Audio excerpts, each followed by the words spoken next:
What a man goes through when he realizes he cannot afford to lose you is not a gentle moment. It is not soft. It is not gradual.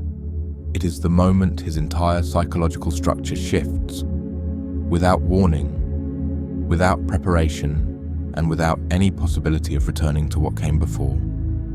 He does not just lose your warmth in that moment. He loses his certainty, his comfortable position, his assumption that you will always be there regardless of how little he offered. Carl Jung understood something about the human psyche that most people spent their entire lives never discovering. He understood that a person only truly fears losing something when they finally comprehend its real value, not its surface value, not what it provides them in terms of comfort or convenience, its actual irreplaceable value. And most men, until a very specific thing happens, do not comprehend your actual value. They comprehend your availability. They comprehend your patience. They comprehend your willingness to remain. But value and availability are not the same thing. And the moment those two things separate, the moment you become genuinely valuable and simultaneously less available, something activates in his psychology that he has no framework to manage. This content does not exist to offer you simple comfort. It exists to show you the precise psychological process that activates in a man when he realizes for the first time that losing you is a real possibility he is not prepared for. If this is already speaking to something deep inside you, subscribe to Carl Jung Psychology right now and turn on notifications. What comes next will completely reshape how you understand yourself and every relationship in your life. The first stage begins the moment he discovers something he never expected to discover, that you are not waiting anymore, not the way you used to wait, not with the door open and the light on and your attention directed entirely toward whether or not he is going to choose you today. Something shifted. He felt it before he could name it, before he had a single word for what was different. He felt it, in the way your energy stopped reaching toward him, in the way your presence stopped carrying the particular quality of someone who needs something from him, in the way your eyes no longer searched his face for the reassurance they used to search for. Something stopped, and in that stopping, something in him woke up. Jung wrote that the human psyche only assigns genuine value to what requires genuine effort. What is effortlessly available becomes invisible, not cruel, not deliberate, simply psychological reality. When your presence required nothing of him, when it was simply there regardless of how he showed up, his unconscious categorized it as background, something reliable, something permanent, something he did not need to protect because it was not going anywhere. The moment that assumption broke, the moment he could no longer rely on your presence being guaranteed, his unconscious was forced to recategorize everything, and recategorization is not comfortable. It does not happen quietly. It does not happen without cost. Second stage arrives when his confusion deepens into something he cannot explain away. He tries. He looks for the familiar patterns. He waits for you to reach out the way you used to reach out. He waits for the reassurance that used to arrive without him asking. It does not come. And the absence of what he had normalized, the absence of your constant emotional availability, begins to create a pressure he has no experience managing. Jung identified this as the activation of the shadow. The shadow is the part of the human psyche that holds everything a person has refused to examine about themselves, their assumptions, their entitlement, the parts of their behavior they have never had to confront because the people around them absorbed the cost. You absorbed the cost for a long time. Your patience was his protection from his own shadow. Your flexibility was his barrier against having to examine his own inflexibility. Your endless availability was his excuse to never consider what his unavailability was doing to you. When you stopped absorbing, when you stopped functioning as the buffer between him and the consequences of his own behavior, his shadow had nowhere left to hide. It began pressing forward. The discomfort he feels, the restlessness, the the inexplicable irritability, the sudden awareness that something is wrong that he cannot identify, is his shadow beginning to surface. And a surfacing shadow is not comfortable. It is confronting. It asks questions he has never had to answer. Was I taking her for granted? Did I mistake her patience for preference? He is not ready for this. Most men are not ready for the moment the shadow asks them to be accountable for what they never had to account for before. But the shadow does not ask for readiness. It simply arrives. The third stage is the one that changes everything. This is the stage most people never see from the inside. Because from the outside, it looks like mixed signals. It looks like hot and cold. It looks like him suddenly paying more attention, texting more, showing up differently, and then pulling back, and then returning again. From the outside, it looks like confusion. From the inside, his inside, it is fear. Not the fear of a child. The fear of an adult who is beginning to understand that something real is genuinely at risk, and that he does not know how to stop it. Jung wrote that the human ego, the constructed sense of self, experiences genuine threat when it confronts the possibility of a loss it cannot manage through its ordinary strategies. His ordinary strategies with you were always the same. Pull back when he needed space, return when he wanted connection. Rely on your consistency to hold the space between those two positions. Now that strategy does not work, because you are no longer holding the space. You are not waiting in the space. You are not monitoring the space for signs of his return. You have moved, not away from him necessarily, but into yourself, into your own life, into the full occupation of your own presence.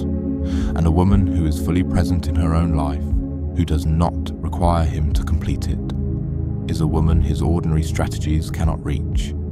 This terrifies him, not because he is calculating, but because his entire psychological relationship with you was built on an assumption that has now proven false. The assumption that you would always be more invested in keeping him than he needed to be in keeping you. The fourth stage arrives when the testing stops, when the reaching out and pulling back cycle exhausts itself, when he is finally still enough and honest enough to sit with what is actually happening. This stage does not arrive loudly.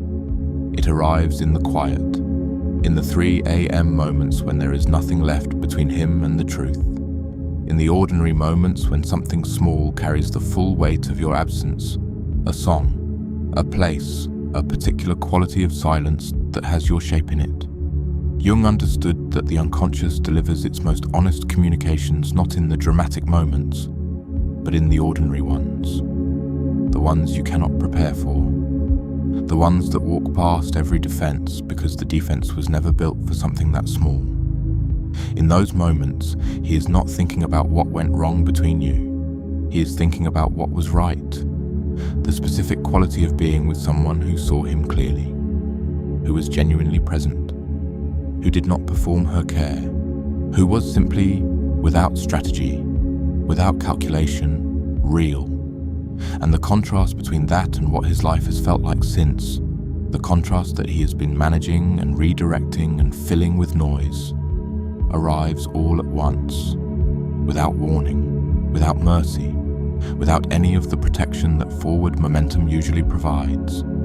This is the moment he fully understands what he is losing, not the comfort, not the convenience, not the reliable presence of someone who would always make space for him regardless of what he offered. He understands that he is losing a specific, irreplaceable, unrepeatable quality of connection that he did not know how to value when it was present. That stage is the one that most profoundly and permanently changes how he sees you. Not just how he sees the relationship, how he sees you as a person, as a presence, as someone whose value he is only now, at this stage, beginning to accurately comprehend.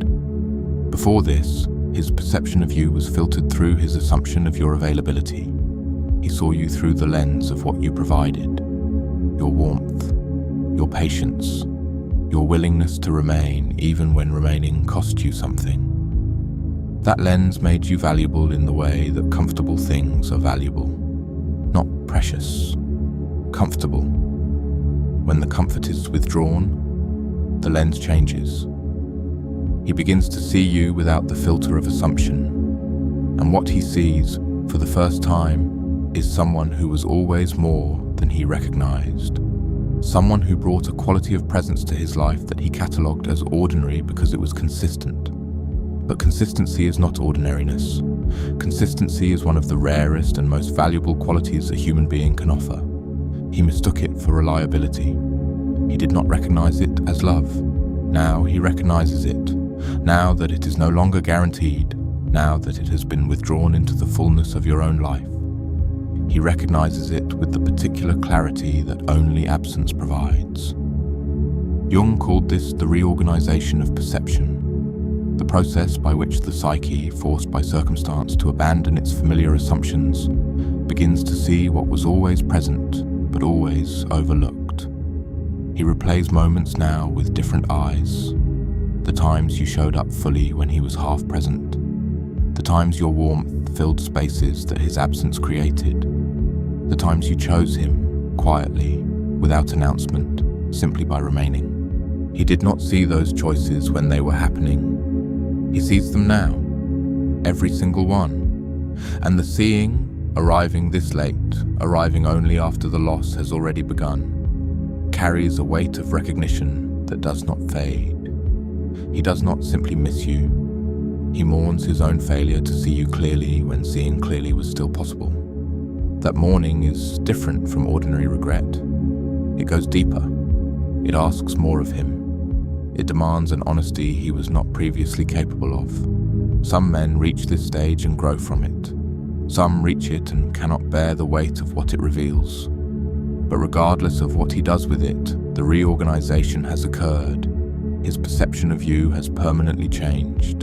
He will never see you again through the lens of assumption. From this point, if you are ever in his life again, he will see you clearly, for the first time, as you actually are.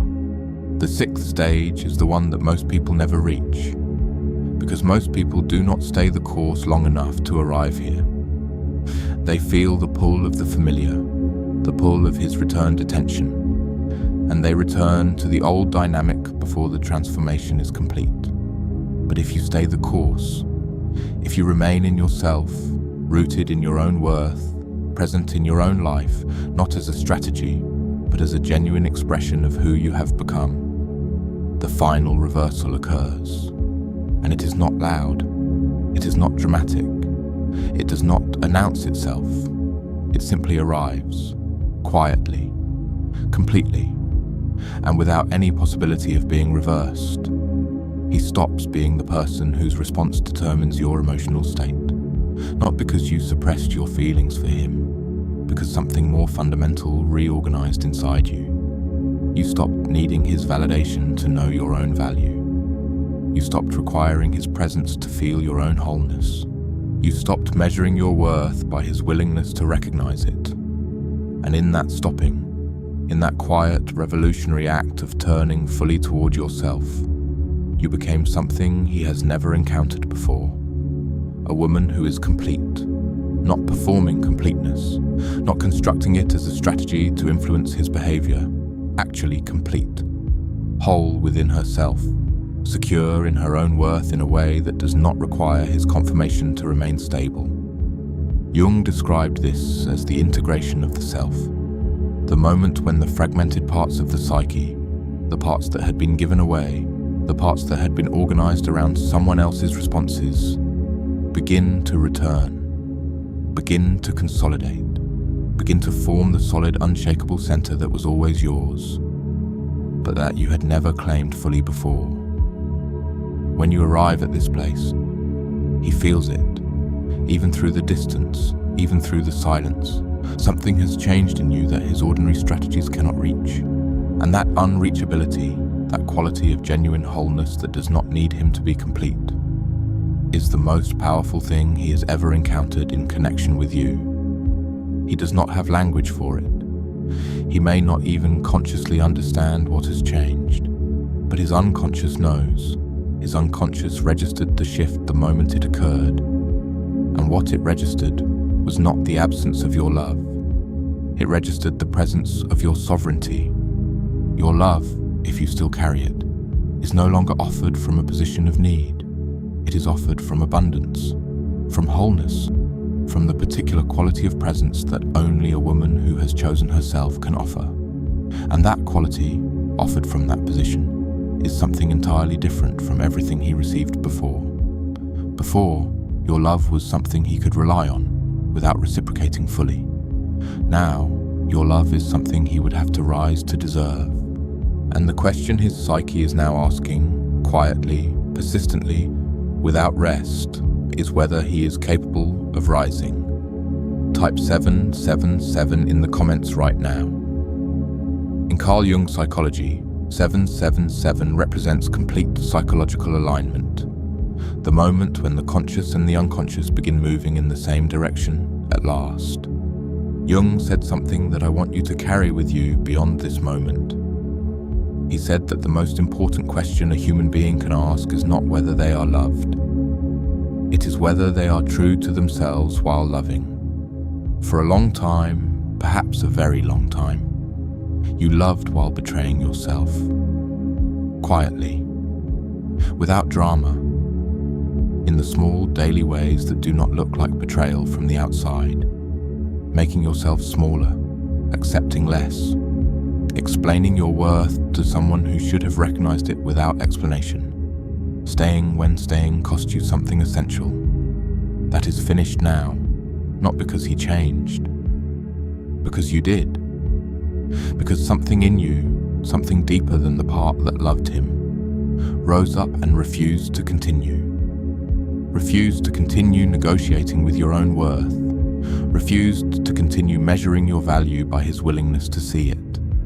Refused to continue standing in the cold draft of his inconsistency with the door held open by your own hand. You closed the door, not in anger, not in bitterness, in the quiet, revolutionary, permanent act of choosing yourself. And that choice, once made genuinely, cannot be unmade. It lives in the body now, in the nervous system, in the way your breathing has changed, in the way your sleep has deepened, in the way your thoughts arrive with a clarity they did not have before, in the way his name on your screen no longer contracts your chest. Your entire internal structure has reorganized around a new center. Your own worth, your own wholeness, your own sovereign right to be loved well, or not at all. He may rise to meet this. He may, confronted by the reality of what he is losing, discover in himself a capacity for genuine growth that neither of you knew was there. If he does, if he returns not with charm but with accountability, not with words but with sustained, consistent, changed behavior, you will know. Not because he tells you, because you will feel the difference between performance and truth. Jung believed that the deepest goal of human psychological development is not happiness. It is wholeness, the full, integrated, authentic expression of everything you actually are. You are arriving there, through the loss, through the pain, through the quiet, revolutionary act of refusing to betray yourself any further. In the name of love, you are arriving at yourself. And that arrival, that homecoming to your own soul, is the most significant thing that has happened in this entire story. Not whether he returns, not whether he recognizes what he lost, whether you recognize what you found. Yourself, whole, sovereign, impossible to forget because you are finally, completely, unforgettably yourself. If this journey shifted something real in how you see yourself today, leave a comment below and tell us which stage resonated with you most deeply. Subscribe to Carl Jung Psychology for content that goes beyond the surface and reaches the truth most people are afraid to speak. Your presence in this community matters more than you know.